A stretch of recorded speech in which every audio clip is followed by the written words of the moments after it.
ئەوانەکانی باقی من پەروەردەی ئەو نور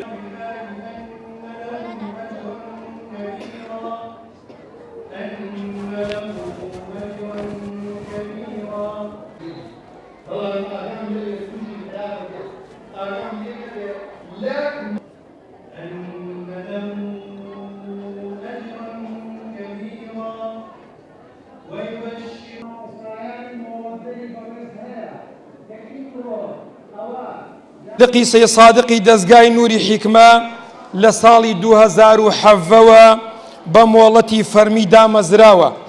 ئامانجمان خزمەتکردنە بە فێرخوازان و لاوان و نەوجەوانانی شارەکەمان و ئەمڕۆژ ئاهەنگەکەمان تایبەتە بە پێدانی مۆڵەتی جوان خوێندنەوەی قورئان بۆ 47 فێرخواز لە برایان و خوشکان بە قیرائەتە جیاوازەکان.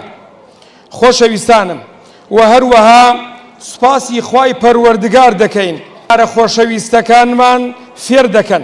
لە کۆتاییدا خۆشەویستانم داواکارم لە زاتی پاکی پیرۆزی ئەڵڵا هاتنتان بۆ ئەم ئاهەنگە پیرۆزە بە ئەجر و پاداشت بۆتان بنووسێ و بیخاتە سەر خەرمانی چاکەکانتان.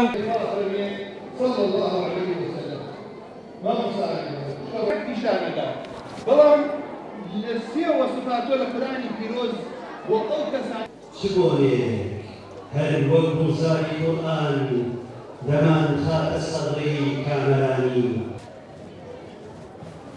ويدولا پاداشتي قبل السلام زۆر دەستخۆشیەکەم لە دەستگای نوری حیکمە بە تایبەتی و مامۆستا بەڕێزانەی کە زۆر مانووە بن لەگەڵ قوتابیەکان و هەوڵیان لەگەڵێن. ئەمڕۆ کەش کۆمەڵی قوتابی بەڕێز لە قیرائەتیان بەدەستهێناوە تەواویان کردو و دەستخۆشی لە مامۆستا بەڕێزانەکانەکەم. یەکیان خۆمم قیرائەتی شوعبە و عاصم تەواو کردووە لای بەڕێز مامۆستا ئەمین. دەستی خۆش بێ، خوای گەورە پاداشتی خێری باتەوە.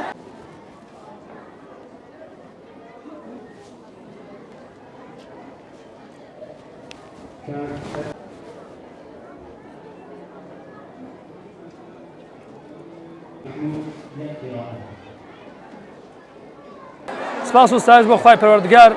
ئەمڕۆ خوای گەورە ئەو فەزڵی لەگەڵا کردم کەوا شادەی قیرائەتی هەردوو قیرائەتی عاسمیان پێبەخشیم، قیرائەتی حەفس و قیرائەتی شوعبە.